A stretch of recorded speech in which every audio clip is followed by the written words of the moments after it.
Okay, so welcome everybody. We're here at Africa Energy in Daba. So really buzzing, and it's good to see people are getting back to conferences after COVID. And the good thing about those conferences is like you get a chance to meet very important people running impressive organizations, and I get a chance, as always, to speak to a few of them. So it's a pleasure for me to talk to them. So today I want to introduce you to Sampson Mamphweli from Sanedi, and I think Mr. Sampson will tell us a little bit more about the work that he's doing, and I can't wait for you to find out more about it. So can I call you Sampson? Is it okay? Yes. Okay, excellent. So I know you are the head of department for science and innovation and energy secretariat at Sanedi. Yes. But pardon me for saying that, but I'm not sure a lot of people will really appreciate what Sanedi is. Because I know it's been around for 12 years around that. But still. So I'd like to find out more because I had a chance to speak to one of your colleagues, Ashanti, yesterday. Yes. Yeah. She explained to me what you do, but I want you in your own words to say, what is Sanedi? So, Sanedi is a state-owned entity. It's under the National Department of Mineral Resources and Energy. We work with various departments, but our role basically is to coordinate national research in the energy space. And we've got various programs and projects that we are leading as Sanedi, and one of them is the Energy Secretariat that has been set up by the National Department of Science and Innovation within Sanedi. The idea around Sanedi is that Sanedi coordinates and conducts and direct national research in the energy space, and out of that research that gets done, Sanedi can then use evidence-based approach to advise national government through the Department of Mineral Resources and Energy on what technologies are there, how can those technologies be used to improve the quality of life for South Africans? How can those technologies be deployed to improve the quality of life for South Africans and to improve the economic situation in the country? So in doing so, we coordinate research internally, and then we also look outside within the national system of new innovation, which is basically universities and science councils, and establish what is it exactly that they're doing. And then we harmonize all that and summarize it, and then we are able to draw from that wisdom and use it for the benefit of South Africa. So within the Sanedi, I am heading up the Energy Secretariat. That's basically looking after the Department of Science and Innovation's flagship programs. So we call them the RDI flagship programs, which is Research, Development and Innovation flagship programs. They are national programs. Within those programs, we've got Hydrogen South Africa, where we're dealing with technologies, we're dealing with infrastructure, we're dealing with research that leads to innovation. As you know, with South Africa has got platinum group metals. Between South Africa and Zimbabwe, we've got almost 90% or so, if I'm not mistaken. And what happens is those metals, they are used in the hydrogen space, in electrolyzers and fuel cells. And so instead of exporting those metals to Europe and elsewhere for them to be used there in fuel cells and electrolyzers, we are doing research to see how can we derive maximum benefit from these minerals. And one of the examples of the products that came from there is the membrane electrodes that form part of the fuel cells or the electrolyzers that we developed within the ISA program, and we're working with the international community, with other established companies to collaborate and create joint IP. And the ultimate goal basically is that we will then deal with technology localization, so we can have local manufacturing that then grows the economy and create jobs. So that's on the ISA side and the example. And then we have the Renewable Energy Hub and Spokes program, where we're basically dealing with renewable energy research in general. We're looking at wind energy, we're looking at solar energy in terms of technology, resource assessment, your forecasting, and all those kind of things. And the idea again is technology localization, manufacturing, and all that. And then we have another program called Energy Storage Program, where we're looking at battery storage facilities. We're also coupling that to e-mobility, where we're looking at how do we then bring the battery storage into the e-mobility part of things. So those are some of the programs. And then we have another one that is called the Coal CO2 to X program, which is the fourth program that we're running within the Energy Secretariat. And the Coal CO2 to X program is a program where we are doing carbon capture, where we're capturing the flue gases from power stations, for instance, and converting those flue gases into useful products. So we have a net zero kind of a power station. We've developed one of the first technologies in the world with international partners, and that research is ongoing at the moment. We're planning to have some patents coming out of there. We launched the project at PPC Cement in Dwalboom in Limpopo. We're planning now to move the facility to the Eskom power station, which is our utility company.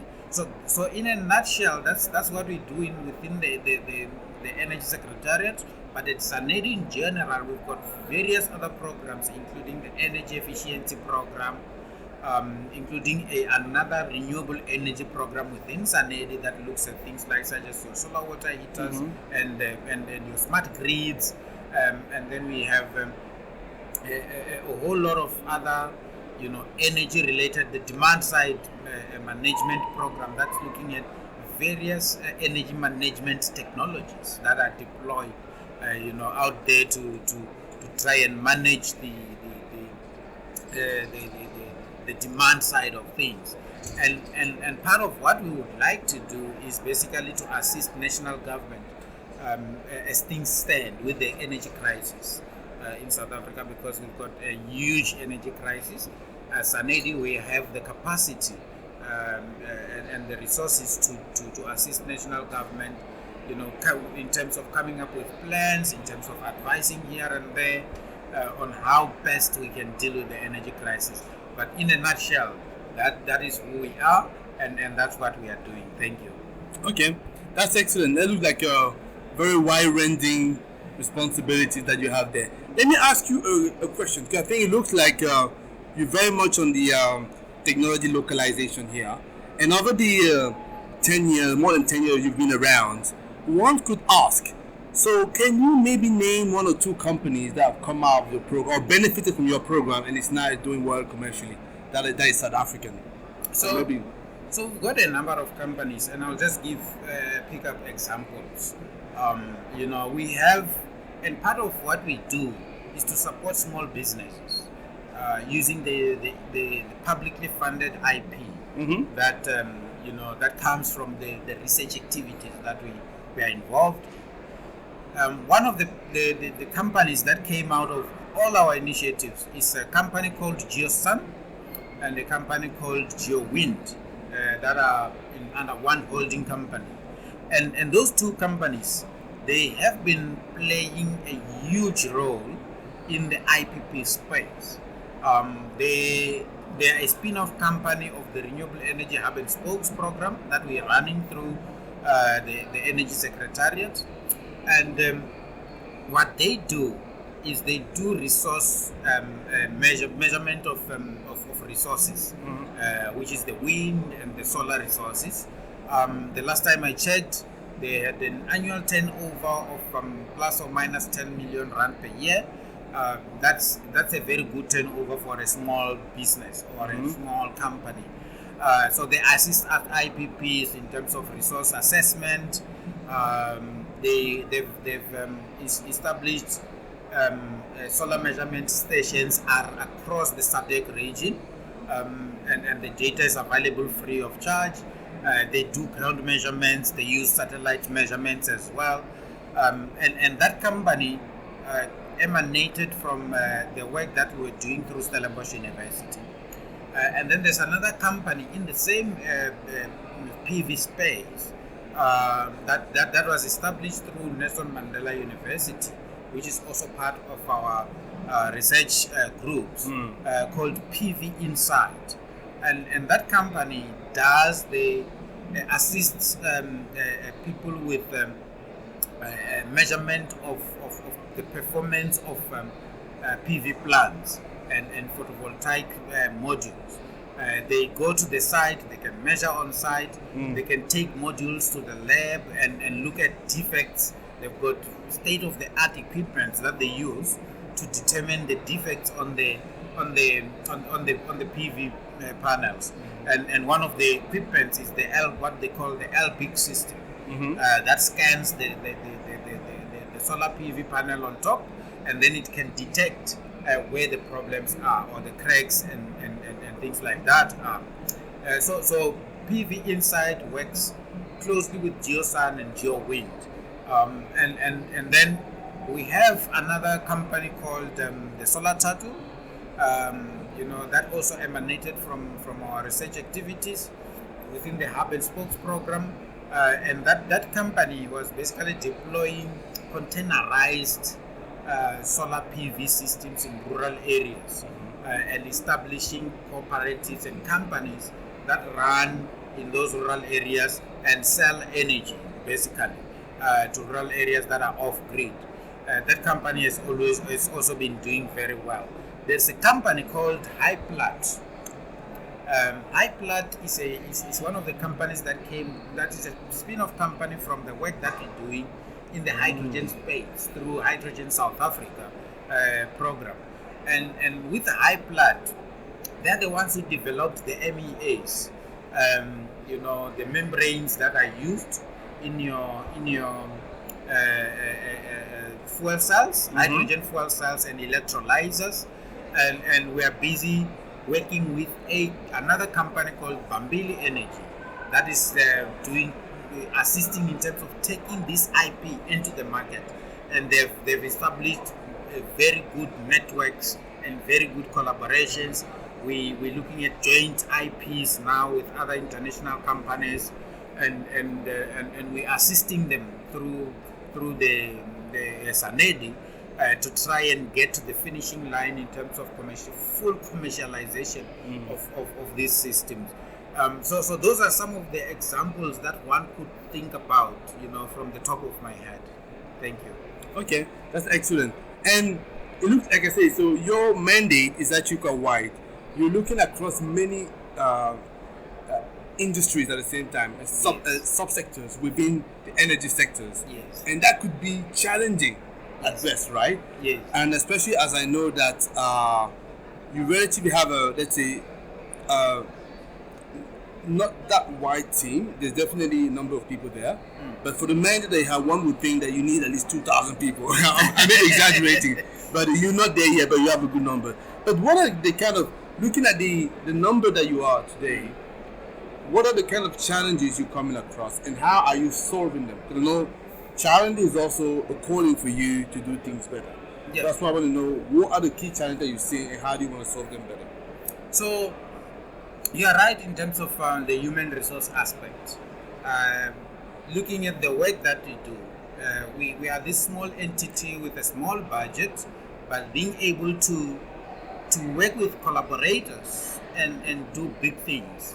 The Department of Science and Innovation, for instance, they give us a sizable budget, to run the Energy Secretariat and to run the research activities. The Department of Mineral Resources and Energy also gives us money, which is basically a parliamentary grant for us to be able to run our operations and run certain projects. We also work with external collaborators such as the GIZ and others, where we leverage additional funding. The EW SETA, the Energy and Water SETA on the skills side of things, they're on board. They work with us. We have a memorandum of understanding with ESCOM, our utility company, for instance, and working with companies such as Sasol, where we can draw additional resources and in terms of collaboration. So, however, the biggest challenge that I see is still, the human capacity within Sanedi. We still need to expand the team for us to be able to deal with the mammoth task that we've been given by government. There are so many other things that we could do, which we are not doing because we don't have the human resources. When it comes to commercialization, for instance, of the IP, we feel that we can do more. Registration of patents and commercialization of the IP, but we are working now on the Energy Secretariat side. We're working with the Department of Science and Innovation and the UK government. They've given us some funding through the UK Pact to come up with a structure for the Energy Secretariat. So we're looking at the international best practice, and we're saying, given this kind of international best practice, what can we do, as South Africa in the Energy Secretariat? How should our structure look like? And it's a process that we're going through that could take about 3 to 4 months from now, and then once we've firmed up that structure, we will then be able to hire additional resources. So national government is prepared to give us money to do so. So that's on that part. The technology localization is also a big challenge, because then you need to have willing partners and willing participants. We recently visited Britain, for instance, with the president during the state visit, and we started those talks with the British government and British companies to say, come and set up operations in South Africa, let's use joint IP and all those kind of things. From the beginning, it becomes a mammoth task, it becomes difficult because you're talking about new technology, you're talking about, before the technologies are being proven. So part of our strategy, our commercialization strategy going forward is technology demonstrations, which we have already started doing. We've deployed I think it's 10, 15 fuel cells at kilowatt scale across South Africa, and we're monitoring their performance. We are deploying things such as the media lab, state-of-the-art media laboratories and things like that across South Africa, and we'll be monitoring them. So the main thing is technology deployment towards commercialization. We want a lot of industry participation. That's very difficult to secure. But we're working towards that, to say we must partner with industry to solve real industrial challenges and real societal challenges. Those are some of the things that we're working towards. And as we're talking about the collaboration with industry, I think you use the word that's in my mind right now. Is that the reason you come into such event like Africa Energy in Daba? So what is your primary objective of coming to such event, and how did you find this one? So yes, that's the primary objective. So we're here for various reasons, and one is we want to expose the work that we do as Sanedi, as South Africa, in terms of the energy research. We want to forge collaborations with various national and international collaborators or companies. It could be companies, it could be universities, it could be science councils, it could be anybody who is doing similar work in our space, because we believe that we shouldn't duplicate anything that somebody else is doing. We'd rather collaborate so that we can succeed. The third reason why we're here is we want to participate and actively be part of the narrative. We want to use the knowledge that we've gathered over the years to try and assist the international community, the African continent, and South Africa in particular, in terms of directing where the country should go and where the continent should go in terms of the new developments within the space. And one of such new development is your hydrogen economy, where we're doing quite a lot of work in the hydrogen economy to position South Africa in the hydrogen economy in terms of the role that South Africa must play in this particular economy. We've attended the CEO roundtable discussions on the hydrogen economy, where we made contributions in terms of the discussions. We also absorbed a lot of wisdom from other role players who were within the room in the hydrogen economy as well, with the aim also of getting these collaborations going, and so that we can then be able to assist the country going forward. We've been to the African Energy Indaba, for quite some time. It's one of the platforms that's quite good, because you have people from the continent who are here. You also have the international community. You have people like original equipment manufacturers, who are the people that we target when we start talking about getting our intellectual property or our IP into various technologies. So we're having discussions with all those people so that we can then collaborate with them going forward. Excellent, that's brilliant. So let me just wrap it up and ask the question, because there will be companies that listen to what you say and they will be interested, whether this company are in South Africa or beyond. So what is the best way for them to engage with you, and what can they expect from you? So the best way is for them to visit our website. It's quite a simple one. If you go on Google and you just type Sanedi, you will pick us up, and then you can go to our website. In our website, we've got all the contact details. You can contact Funanani through the website. The information that you'll get on the website, there's an email, there are telephone numbers there where you can get us. And once you get hold of him, you can then tell him your area of interest, because there's quite a number of general managers looking after the various areas, and then Funanan can then direct you to the relevant general manager. For instance, if you're interested in the work that we're doing in the energy Secretariat, you would most probably, you will contact me. Okay. And then we can then have further engagement on how we can take these things forward. If it's on energy efficiency, there's another professor, Prataban Moodley, who can then assist us in terms of that. If it's an area that he's not very much sure about, we've got the CEO, Dr. Titus Mate, who we can refer the person to, and then Dr. Mate can then be able to determine who is the most relevant person to deal with the particular matter. Excellent. I said that was the last question. I can't help but just talk about this one last question, for the simple reason that I don't live in South Africa, but I'm always happy to be here. Yes. And I'm happy to actually experience load shedding, right? Every time. Yes. So my question to you, because you know more than me, so would South Africa solve the load shedding problem? If yes, when?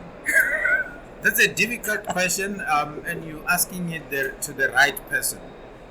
Because I've been actively involved in trying to resolve the energy crisis.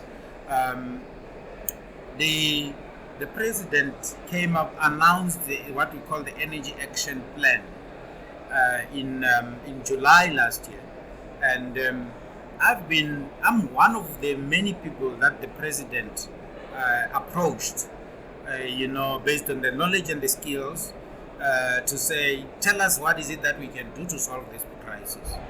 And we made contributions. So that's on the Energy Action Plan. And then there was an establishment of the Energy Crisis Committee. After I personally engaged the president, and the president went on a road show to basically consult many other experts within South Africa and also at ESCOM and within the various groups that are working in the energy space. That was before he announced the Energy Action Plan and the Energy Crisis Committee.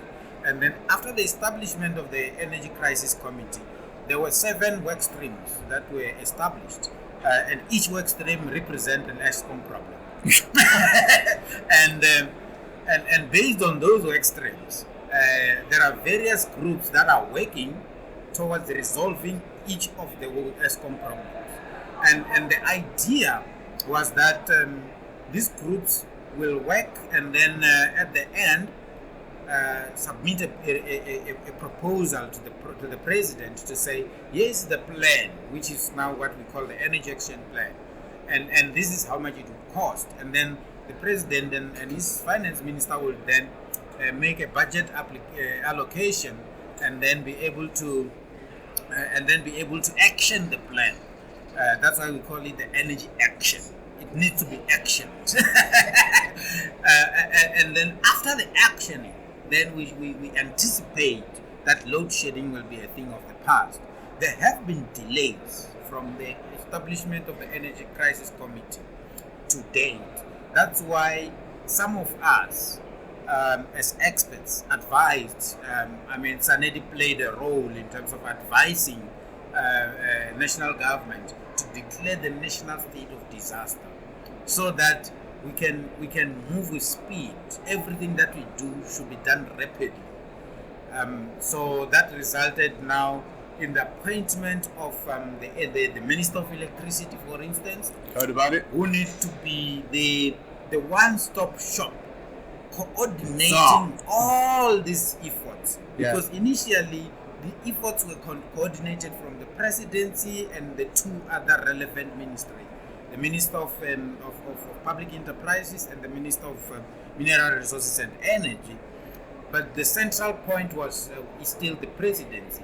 But there was no proper one-stop shop within the presidency. Now the president has announced that, and with that announcement, we expect that things will start to move rapidly, and load shedding should be a thing of the past. From where we seated, when we look at the projections, we can safely say that we will see a decline in load shedding in the next 12 months or so, and the end of load shedding in the next 24 months or so. That's excellent. So, I'm giving you another appointment in 24 months, and we can the closing of this interview. Yes. I don't want to have, a delayed national action plan. Yes.